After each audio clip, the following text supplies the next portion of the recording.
Hello, sweet beans. My name is Soleil, and welcome back to the Little Reader's Corner. Today we're doing the July bullet journal spread, which you're probably seeing this already in July. I know, I'm a tad late, but we're just out here doing our best. So today I'm doing kind of like a seaside coastal vintage spread. I always use Sticky Club and Notebook Therapy for all of my bullet journaling needs just because I love them both very much.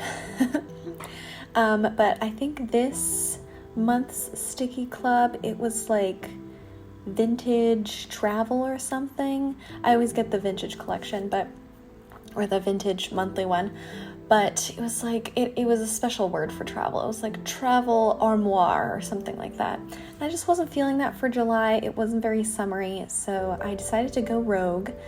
And I found a couple different stickers that I had left over from other packs, or ones that I hadn't used yet, or ones that I still had some left over. And then I found some of these kind of vintage seaside pictures on Pinterest, and it came together. This one took a little bit longer than usual, which I'm sure you can't tell because it's all sped up. But it took a little bit more finessing, I think, than previous ones to really get it where I wanted it. And I do love it. I love all of my spreads, but it still feels like there's something more I wanted to add, and I still haven't really put my finger on it. But anyways, we're doing this first front page spread. Also, my book, movie, and TV show spreads are going to be very exciting because I have finally extended them to be full page spreads. So before, I was doing them split of 1 page for books, 1 page for movies and TV, but it started to get a little bit crowded because I would have both the previous month of read books as well as upcoming to read books on 1 page. And then, of course, the same for movies and TV. So after seeing how many films I saw in June, and how many books I read in June, and how much content was coming out for July, I figured that I should expand how much space I used. And thank goodness I did, because even with the amount of space that I had, it still got a little bit cramped. So we're going to see how July fares, because I've been watching a lot of movies and reading a lot of books. So yeah, now back to the spreads. So I went back and forth quite a bit at this stage, trying to figure out, I really prefer that balance of having some of that like brown paper accents, but also some of the like torn photos, and then adding in the stickers and the stamps and the washi tape afterwards. And it was starting to feel like a little bit weird and crowded towards the right side, and I did end up fixing that after some more finessing. So I feel much better about it now, but I think I needed like a third just like accent paper in there, maybe some lined paper or some, I don't know, corroded old notebook pages. I'm not so sure. I know there's some really cool techniques to make paper look like it's been burned or like it's kind of decaying. I really want to try those out, but I also don't want to spend more money on supplies than I already do. So that is for at some point in the future. Let me know if you have like a specific style of how you like to make your spreads, if you journal, if there's a specific tactic you like. I've had this style of kind of this scrapbook, torn pages style for maybe 2-ish years now, and I really love it, and I just really enjoy it, especially because previously, I think I finished up. I'm almost done with this front page. But previously, I had more like, I was trying to draw all of the accents, and I really love like drawn bullet journal, like the traditional bullet journal, like you draw all of the things and make all your own pages and all of that. But I would always just feel really disappointed because it wouldn't look how I wanted it to, because like I can draw certain things and I enjoy drawing, but I just haven't spent a lot of my time drawing things, so I don't really have that skill set because I haven't put in the time, which is understandable. So just, when I want it to look a certain way and then it doesn't look that way, then it makes me feel a little bit bummed, which is fine. So I just really enjoy this way. Oh, on to the books and the movies. But I really enjoy this way because I still feel like I get to be creative, but it still looks kind of like how I want it to look in the end. So I feel like it's the best of both worlds. I really like the scrapbooking style. I can use like a lot of different stuff together and a lot of different methods. So I dig it. So now we are moving on to the books, movies, and TV show spreads. So first off, we've got the books. I'm using I'm using the washi tape that I have from, I think it was called like the books, something books collection from Notebook Therapy. And they're super cute and I'm really excited. And oh my god, did I forget to use the stamp again? Oh my gosh, oh my gosh. So this happened last month where I had just gotten this set of stamps and washi tape from Notebook Therapy, and they're very specifically books and library themed, and they have a specific stamp that is 5 stars that you can fill out that I was going to use for all of my books and TV show ratings, and I forgot last month, and it was a whole thing, and I just realized literally while filming this that I forgot it again for this month. So, will I ever use it? It's unclear. I also don't know if it's going to work better than my current method, which I just draw them by hand, which is fine. They're a little messy, they're a little wonky. But I don't know if the stamp is going to be too bulky, so we'll see. So here on the left side, I have the books I read last month, so in June, and the books I plan to read in July. I read Practice Makes Perfect, Tomorrow and Tomorrow and Tomorrow, Part of Your World, The No-Show, When in Rome, Yours Truly, The Princess and the Grilled Cheese, and Mamo. I honestly enjoyed most of these. I didn't love Tomorrow and Tomorrow and Tomorrow as much as some other folks did. I really enjoyed it and I thought it was really great. But I didn't feel that kind of emotional impact that so many other folks and friends that I know who read it felt. I'm not sure. I think it was just that it was so long, and when I finally got to the end, I was just like, okay, there we go. But it's still an amazing story. I think my favorite books for this past month were Part of Your World and Yours Truly by Abby Jimenez. I absolutely loved them. I think Abby's definitely one of my new authors. And I can't wait to read more work by her. And then for what I plan to read, I've honestly already read some of them at this point, which is great.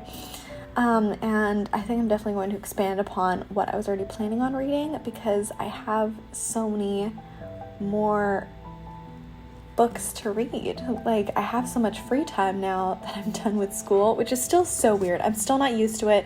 It just feels like I'm on break and then I'm going to return in the fall. It just feels like a regular summer because I've had the same schedule for my entire life. So I haven't not been in school during the fall since I was 4 years old. So, and I was homeschooled at one point, but still, it's weird to not have school in the fall. It's very strange. So I think it's going to take me a couple months. I don't think I'll really realize it until maybe September that I'm finally done with school forever. So I'm just kind of taking it slow, dealing with all that burnout recovery. Love it. And with that, I'm trying not to put too much pressure on myself to read a lot, to watch a lot. I'm kind of just taking it day by day, just doing whatever I feel like as the burnout experts say that you should be doing. So that's what I've been doing. Now we're on to the TV and movie spread. So on the left side, I'm going to have what I watched in the previous month, which was June, and then on the right, all of the films and TV that I plan to watch. So I realized in the midst of making this that I didn't include any of the TV that I'd watched in the previous month, which is honestly fine because as it was, it was already full with all of the movies that I watched. So there wouldn't have been space for TV anyways. That made me think I might have to break it up by TV and film in the future, because I also haven't fully really decided how I want to track TV. Previously, I was just doing it by whenever I finished a season or when I finished a series. I think I'm going to continue that. I don't want to track episode by episode in my journal because I already have an app for that. It's TV Time. It's a really good time. I love it. I use both TV Time and Letterboxd because they both have different features, and TV Time is better for tracking TV shows. Letterboxd doesn't even track TV shows. But love TV Time for tracking TV shows. You can track individual episodes, add all the TV series, see when they come out, but you can also track movies, and you can track literally the TV time, the amount of time you spend watching TV and film. So I think that's really fun. And Letterboxd is a lot more just tracking the films you watch and looking at the reviews. So it's not as finessed. So for the films I watched in June, I saw The Little Mermaid, loved it. I watched Julie and Julia, really enjoyed that one. I watched Luca, which is the Pixar film. I didn't like it. Like, it was fine.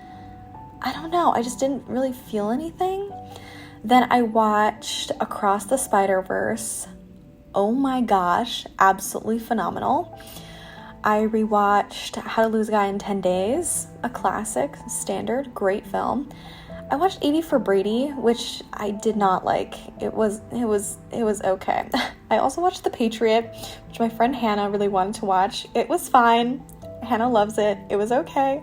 Past Lives was amazing. Loved it. Saw it with my friend Jenna. Then I watched Don't Look Up, which I had watched about half of when it came out in 2021, and it was just too stressful. So of course, the day I finished my last class ever, I was like, you know what, it's time. Like, the stress has gone out of my life. Let's finish Don't Look Up. And it was great. It was a very well done film. It was very topical. It hit some things right on the nose. Well done. I also saw Elemental, which I did not see it in prime viewing conditions. I saw it in Regal and the AC had broken, and this was, I kid you not, on the literal hottest day of the year. So it was not ideal. We were sweating and sticking to the seats. It wasn't great. And then lastly, I watched No Hard Feelings with Jennifer Lawrence. Amazing film. Amazing film. Honestly, one of the funniest films I've seen in theaters in years. So funny. I haven't laughed that hard in ages. It was hilarious. And then so many new films to watch in this month. I've already seen a lot of them for July. So really looking forward to that, and I'll talk more about my thoughts for those in next month's bullet journal, which will be coming out soon because we're already halfway through July if you're seeing this on release. So yeah, I'm just wrapping up, doing some last little touches, adding my reviews, or not my reviews, my star ratings for everything that I read and watched. 3 stars for Practice Makes Perfect. I just did not really love that book. I enjoyed When in Rome by Sarah Adams a little bit more, but it just felt very surface level. It felt pretty insta-lovey, which are just not things that I really enjoy. I did read The No-Show by Beth O'Leary, which I had read The Flat Share by Beth O'Leary previously, and I didn't love that one, and that's the one that everyone talks about, and it just felt a little cringy to me at points, and I just didn't connect with the characters, and it just felt all a bit much. But then my friend lent me her copy of The No-Show, and she said she really enjoyed it, and this was peak stress of my final semester, so I read it, I picked it up, and I really enjoyed that one. So then after that, I decided to read more of Beth O'Leary's works, and so far I've really enjoyed them. I also just finished The Switch, which I really enjoyed, not as much as The No-Show, but I think I'm definitely going to be checking out more of Beth O'Leary's books in the future. So yeah. And lastly, for my to watch, for July, I was planning on watching Asteroid City, Nimona, Mission Impossible, Joyride, The Beanie Bubble, I think, as well as, of course, Oppenheimer and Barbie, and, oh my gosh, so many other things. Yeah, so those are my spreads. Thank you so much for watching. Let me know what your theme was, and I'll talk to you in the next one. See ya. Bye.